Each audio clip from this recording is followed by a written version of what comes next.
I remember the smell first. Not fire, not smoke, something worse. Like fear had its scent, and it was still hanging in the air when we got there. My name is Adaeze, and I swear on everything I have, what I'm about to tell you is not just a story, it happened. I saw parts of it with my own eyes, and the parts I didn't see, I felt. It started with a man named Okoro. Everyone in our village knew him. A quiet man, hard-working, a widower. His son, Emeka, was all he had left. The boy was already a man, about 20, tall, strong, always smiling. He used to greet me every morning on my way to the market. "Good morning, Auntie Adaeze," he'd say, even though I wasn't that much older. That smile, I still see it sometimes.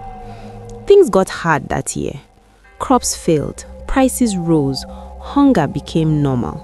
You could see it in people's eyes, desperation growing like weeds. One evening, I saw Okoro sitting outside his hut, staring at nothing. I greeted him. He didn't respond at first. Then he said something strange. "What would you do if the only way to save your child is to let them go?" I didn't understand. I told him no parent should ever have to choose that. He just nodded slowly, like he had already chosen. A few days later, a black jeep came into the village. That alone was enough to make people gather. We don't see cars like that here. 2 men stepped out, clean clothes, smooth talkers, city people. They didn't speak to everyone, just a few, including Okoro. I watched from a distance. Something felt wrong. The way they leaned close when they spoke. The way Okoro kept looking down. That night, Emeka came to say goodbye to a few neighbors. He came to me too. "They found me work in the city," he said. "Construction, good pay." His voice was excited, but his eyes were unsure. I asked him if he trusted those men. He hesitated. "My father says it's my chance." That was the last time I saw him alive, or at least the last time I saw him whole. If this is already pulling you in, pause right now. Like this story. Drop a comment, because what comes next, you won't forget it. And trust me, you'll want to hear how this ends. 2 weeks passed. No call, no message. At first, no one worried. The city is busy. Communication is hard. But then a month passed. Okoro stopped coming out. I went to check on him. His hut was dark, even during the day. When I stepped inside, I barely recognized him. He had lost weight. His eyes were red. His hands were shaking. "They lied," he said before I could speak. My heart dropped. "They said factory work, they said good pay, but no one has heard of him. No one has seen him." He told me he had traveled to the city himself, spent everything he had, asked everywhere. Nothing. The company name? Fake. The address? Empty land. That's when I knew. Emeka had not gone for work. He had been taken. Sold. The word felt heavy even in my mouth. Sold. Okoro broke that day. I saw it happen. A man collapsing from the inside.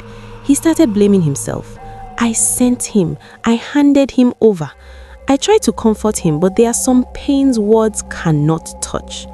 Then one morning, he was gone. No one saw him leave. No note, nothing. At first, people thought maybe he went back to the city. Maybe he found a lead. But days turned to weeks. Still nothing. Until the fire. It was late at night when we saw the glow in the distance. Not in the village, far beyond, near the old forest road. The next day, rumors spread fast. A compound had burnt down. Not just any compound, a hidden one. People said strange things about that place before, that trucks came at night, that people went in but didn't come out. No one ever went close. Fear kept us away. But after the fire, curiosity was stronger. I went. I shouldn't have, but I did. What I saw, I still struggle to explain. The place was destroyed. Blackened walls, twisted metal, the smell, that smell I told you about. Fear burned into everything. There were no bodies, not a single one. Just ashes, silence, and something else. Marks. Strange markings on the ground, like something or someone had fought hard before everything ended. The police came later, asked questions, took notes, left with nothing. No survivors, no suspects, just a burnt compound that no one wanted to talk about. But here's where it gets worse, much worse. A few days after the fire, a man came into the village, a trader from another region. He had heard what happened. When he saw me, he asked quietly, "Do you know a man named Okoro?" My heart started beating fast. "Yes," I said, "he's missing." The man nodded slowly. "I think I saw him." Everything inside me froze. "Where?" he said. "Near that compound, the night before the fire." My chest tightened. What was he doing? The man looked around before speaking again. He was not alone, and he did not look like himself. I felt a chill run down my spine. "What do you mean?" He swallowed. His eyes were different, not like a grieving father, more like something else was looking through him. I didn't know what to say. The man continued. "I saw him walking towards the compound, no fear, no hesitation, like he knew exactly where to go." "And then?" I asked. He shook his head. I left. I didn't want trouble. But later that night, I saw the fire from far away. Silence filled the space between us. My mind was racing. Okoro found the place. But how? And what did he do there? Some people say he set the fire. Some say he rescued his son, but something went wrong. Others believe something darker, that he didn't go alone, that something followed him. Because here is the part no one can explain. After the fire, a few villagers claimed they saw a man walking along the forest road at night. Tall, thin, moving slowly. They said he looked like Okoro, but when they called his name, he didn't respond. And when they got closer, they said his face was wrong. Not burned, not injured, just wrong. Like a man who had seen too much or done too much.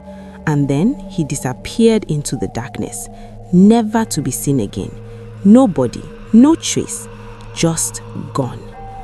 Sometimes late at night when the wind is quiet, I think about Emeka, about his smile, about that last goodbye. And I wonder, did his father find him? Did he save him?